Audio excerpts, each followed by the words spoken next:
नमस्कार, लाइव बिहार देख रहे हैं आप। आपके साथ मैं स्नेहा गुप्ता। इस साल के बिहार विधानसभा चुनाव काफी दिलचस्प होने वाले हैं क्योंकि कई बाहुबली अपनी किस्मत का फैसला करने वाले हैं और जनता इनकी किस्मत का फैसला करेगी। ऐसे में आरजेडी, जेडीयू या बीजेपी या फिर एलजेपीआर की बात करें, हम आपको इस वीडियो में बताएंगे कि आखिरकार कितने बाहुबलियों को कौन सी पार्टी ने कितनी टिकट दी है और किस तरीके से चुनावी दंगल में ये बाहुबली अपना परचम लहराते हैं। अगर हम सबसे पहले बात करें तो 9 बाहुबलियों, उनके परिवार, किसी की बेटी, किसी की पत्नी को आरजेडी ने टिकट दी है।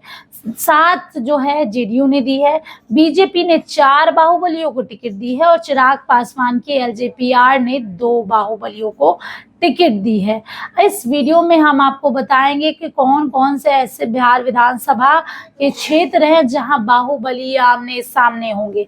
सबसे पहले इस वीडियो में चर्चा हम करेंगे मोकामा की सीट की। मोकामा की सीट की इसलिए चर्चा करेंगे जहां एक तरफ अनंत सिंह है तो दूसरी तरफ सूरजभान सिंह, दोनों ही बाहुबली, एक पूर्व विधायक रहे हैं और उनकी पत्नी अभी आरजेडी कोटे से वर्तमान विधायक भी है।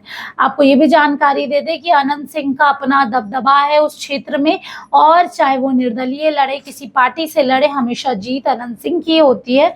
और ऐसे में सूरजभान सिंह उनके सामने है। सूरजभान सिंह की पत्नी वीणा देवी चुनावी मैदान में है और सबकी नजर भी बनी है कि आखिरकार इस क्षेत्र में किस तरीके से सूरजभान सिंह अनंत सिंह को टक्कर दे पाएंगे और अनंत सिंह का जो गढ़ है, क्या सूरजभान सिंह उसको हिला पाएंगे। रातों रात उन्होंने राष्ट्रीय लोजपा से पाला बदला और राष्ट्रीय जनता दल का हाथ थाम लिया और अगले दिन उनकी पत्नी वीणा देवी को टिकट भी मिल गई। दोनों ने नामांकन भी कर लिया और अब तैयारी में लगे हैं।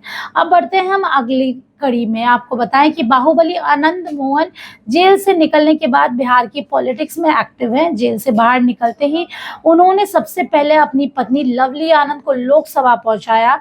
ये उनका कद और रुतबा ही था कि बीजेपी ने अपनी विनिंग सीट आनंद मोहन के लिए छोड़ी। उनके बेटे चेतन आनंद 2020 में आरजेडी के टिकट पर शिवहर से चुनाव जीते थे। अभी जेडीयू के साथ है। फ्लोर टेस्ट के दौरान उन्होंने पाला बदल लिया था। राष्ट्रीय जनता दल का दामन छोड़कर जनता दल यूनाइटेड में जाके वो बैठ गए थे और अब जो है उनको फिर से टिकट मिली है, लेकिन उनकी सीट बदल दी गई है। उनकी सीट है नवीन नगर। लगातार चर्चा हो रही थी कि आनंद मोहन के जो छोटे बेटे हैं अंशुमन आनंद, वो नवीनगर से चुनाव लड़ेंगे, लेकिन ऐसा नहीं हुआ और आनंद मोहन के बड़े बेटे यानी कि चेतन आनंद, जो शिवहर के विधायक भी है, उनको नवीनगर से टिकट दिया गया और वो अब चुनावी मैदान में है। अब पढ़ते हैं अगली विधानसभा सीट की ओर और अगली सीट है इकमा। इकमा में धूमल सिंह जो हैं वो प्रत्याशी हैं और ऐसे में खुद अगर हम उनकी बात करें तो बाहुबली भी हैं, चर्चाएं भी काफ़ी होती हैं इनकी। सारण और सिवान के बॉर्डर से लगे विधानसभा क्षेत्र इकमा है। यहाँ से एक बार फिर बाहुबली मनोरंजन सिंह उर्फ धूमल सिंह जेडीयू के टिकट पर चुनावी मैदान में है। 2020 विधानसभा चुनाव में उनकी पत्नी सीता देवी जेडीयू के टिकट पर चुनाव लड़ी थी और हार गई थी।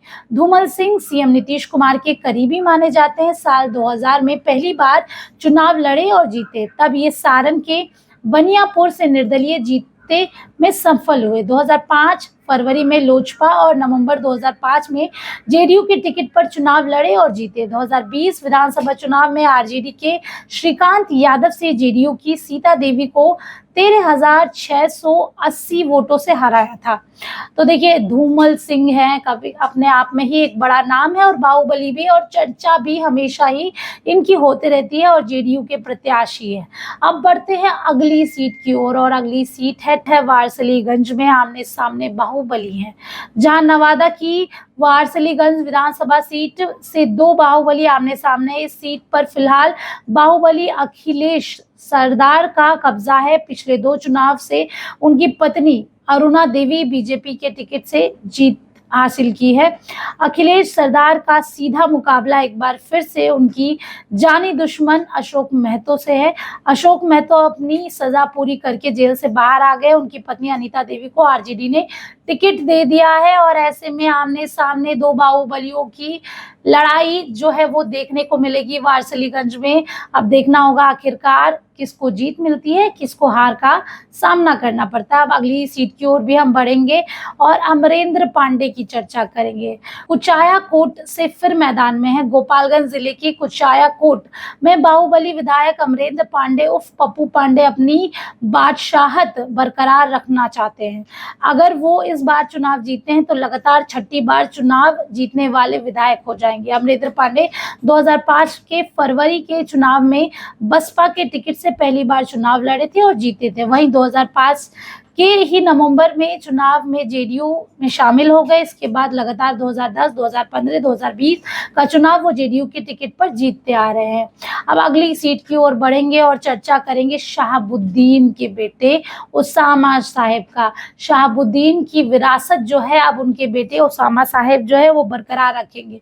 बाहुबली रहे दिव्यगंज शहाबुद्दीन के बेटे उसामा साहेब आरजेडी के टिकट पे रघुनाथपुर से चुनाव लड़ने जा रहे हैं। इस चुनाव से वो अपना पॉलिटिकल डेब्यू करना जा रहे हैं। सीधे तौर पे आपको बता दें वो तस्वीरें भी हमने आपको दिखाई थी कि जब वो टिकट लेने के लिए रावड़ी आवास पहुंचे थे। उसामा के लिए आरजेडी विधायक हरिशंकर यादव ने अपनी दावेदारी छोड़ दी। इन्हें शहाबुद्दीन परिवार का वफादार माना जाता है। अब बढ़ते हैं अगली सीट की ओर और चर्चा करेंगे संदेश की सीट की। संदेश में दो माफियाओं की टक्कर है। देखिए संदेश अपने आप में ही ऐसा विधानसभा क्षेत्र है जिसकी चर्चा हमेशा ही होती है और ऐसे में दो माफिया आमने सामने हैं। भोजपुर जिले के संदेश सीट पर दो बालू माफियाओं के बीच सीधा टक्कर है।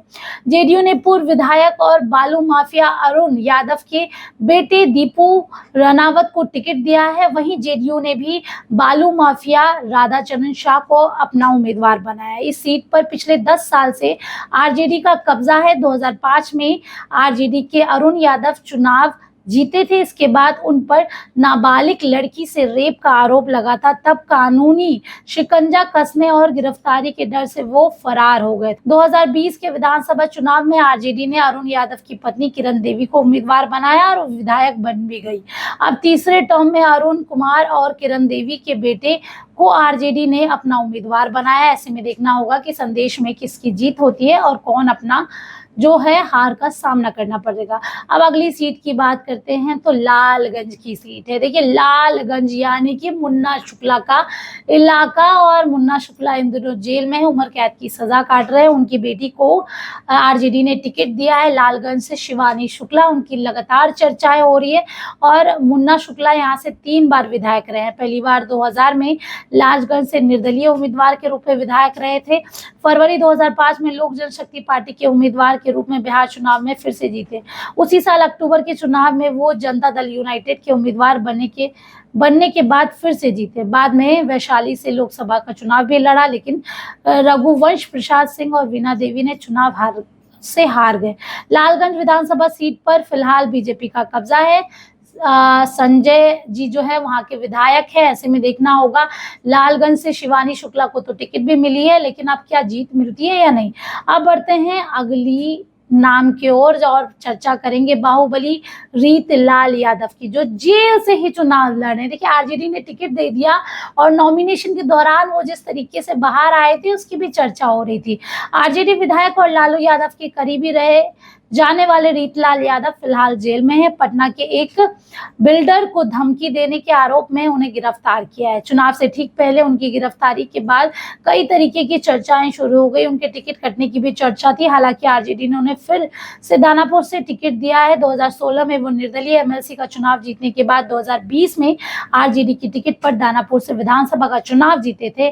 तो देखिए दानापुर में जो है सीधे तौर पे जिस तरीके से चर्चा हो रही थी कि रीतलाल यादव का टिकट कट जाएगा, ऐसे में रीतलाल यादव टिकट मिल चुका है, नॉमिनेशन भी कर चुके हैं, वो माहौल भी आपने देखा होगा। बढ़ते हैं अगली सीट की ओर और नवादा में राजवल्लभ की पत्नी जेडीयू से प्रत्याशी हैं, इनकी भी चर्चा काफी हो रही थी। नवादा पर अपना वर्चस्व स्थापित करने वाले राजवल्लभ यादव नाबालिग के साथ रेप केस में बरी हो गए हैं, अब जेल से बाहर है। जेल से बाहर आने के बाद उनकी पत्नी विभा देवी ने पाला बदल लिया, अब वह जेडीयू की नवादा से प्रत्याशी है। इसके पहले विभा देवी आरजेडी की विधायक रही थी। अब बढ़ते हैं अगले नाम की ओर और चर्चा करेंगे प्रभुनाथ सिंह के बेटे और भाई चुनावी मैदान में है। विधायक अशोक सिंह हत्याकांड में उम्र कैद की सजा काट रहे पूर्व सांसद और बाहुबली प्रभुनाथ सिंह के बेटे रणधीर सिंह और भाई केदार नाथ सिंह चुनावी मैदान में। बेटे रणधीर को जेडीयू ने मांझी से और भाई केदारनाथ सिंह को बीजेपी ने बनियापुर से टिकट दिया है। वहीं केदारनाथ सिंह के सामने दिव्यंगत अशोक सिंह की पत्नी चांदनी सिंह को आरजेडी ने उतारा है। अशोक सिंह 90 के दशक में बाहुबली प्रभुनाथ सिंह के साथ रहते थे और साथ में आपको ये भी जानकारी दे दे कि चुनावी मैदान में जब आमने सामने है तो आगे क्या कुछ होगा, सबकी नजर भी इस पर बनी रहेगी। तो हम जो चर्चाएं कर रहे थे वो भी हम आपको बता रहे हैं कि कौन कहां से चुनाव लड़ेगा। इस कड़ी में हम एक और चर्चा करेंगे और जो चर्चा है वो है तरारी और ब्रह्मपुर से पांडे फैमिली चुनावी मैदान में है। ऐसे में देखना होगा कि यहाँ पर क्या कुछ होता है। भोजपुर की तरारी सीट पर एक बार फिर से पांडे परिवार चुनाव लड़ रहा है। 2024 लोकसभा चुनाव में यहाँ से तत्कालीन विधायक सुदामा प्रसाद के लोकसभा चुनाव जीत जाने के बाद हुए उपचुनाव में सुनील पांडे के बेटे विशाल प्रशांत चुनाव जीते थे। सुनील पांडे 2000 में पहली बार समता पार्टी के टिकट पर पीरो विधानसभा से चुनाव जीते थे। इसके बाद वो लगातार यहाँ से 3 बार विधायक रहे। 2010 का चुनाव इन्होंने तरारी से लड़ा और जीतने में सफल रहे। 2015 में चुनाव हार गए। वहीं एलजेपी के टिकट पर सुनील पांडे के भाई हुल्लास पांडे चुनाव लड़ रहे हैं। वहां 2020 में भी वो एलजेपी के टिकट पर लड़े थे और दूसरे नंबर पर रहे थे। तो ये सारी वो सीटें थी और ये सारे वो नाम थे जो बाहुबली हैं और आमने सामने होंगे। और चुनावी मैदान में जब ये लोग आमने सामने होंगे कितनी दिलचस्प होगी ये लड़ाई, आप अंदाजा लगा सकते हैं। कोई पूर्व विधायक है, कोई वर्तमान विधायक है, किसी की पत्नी को, किसी के बेटे को और किसी की बेटी को भी चुनावी मैदान में इस बार उतारा गया है। सबकी नजर अब बनी रहेगी इस पे। आपको ये वीडियो कैसा लगा कमेंट सेक्शन में जरूर बताएं। तब तक के लिए बहुत बहुत शुक्रिया।